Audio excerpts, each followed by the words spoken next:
जय मिसी, नमस्कार सबैजनालाई। केही दिन अगाडि मात्रै म गोर्खा दरबार गएको थिएँ अनि त्यहाँनिर चाहिँ धेरै मानिसहरूको घुइँचो पनि भइराखेको थियो। अनि कोही चाहिँ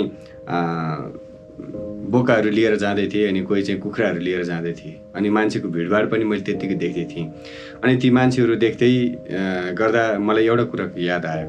अनि त्यहाँ मानिसहरू चाहिँ एक ठाउँमा ग्रुप भएर बसिराखेको रहेछन् अनि म के गरेको रहेछन् भनेर म त्यो नजिकै गएँ। अनि मान्छेहरूले चाहिँ एउटा त्यो शिला रहेछ, ढुङ्गा रहेछ अनि त्यो ढुङ्गामा चाहिँ छिनुलो खोपेर चाहिँ त्यहाँ एउटा स्वर्ग नरक अनि बनाएको रहेछ। अनि त्यहाँनिर चाहिँ हातले चाहिँ यसरी लिएर गयो भने चाहिँ स्वर्ग जाने भन्ने कुरा चाहिँ लेखेको रहेछ। अनि त्यो दृश्य देख्दाखेरिमा मलाई 1 वर्ष अगाडिको घटना याद आयो। अनि एकजना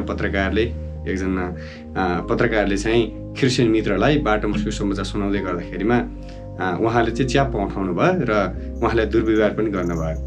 र त्यो बहिनीले त्यो दिदीले चाहिँ आफ्नो खोल्तीमा राख्नु भएको ट्र्याक्स पनि उहाँलाई जबरजस्ती थुत्नु भयो र उहाँले भन्नुभयो यो तपाईँले के गर्दै हुनुहुन्छ।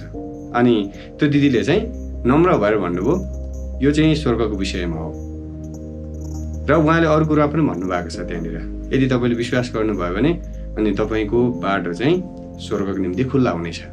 अनि तर त्यो पत्रकार भने जबरजस्ती गर्दै हुनुहुन्थ्यो अनि हप्काउँदै पनि हुनुहुन्थ्यो त्यहाँनिर।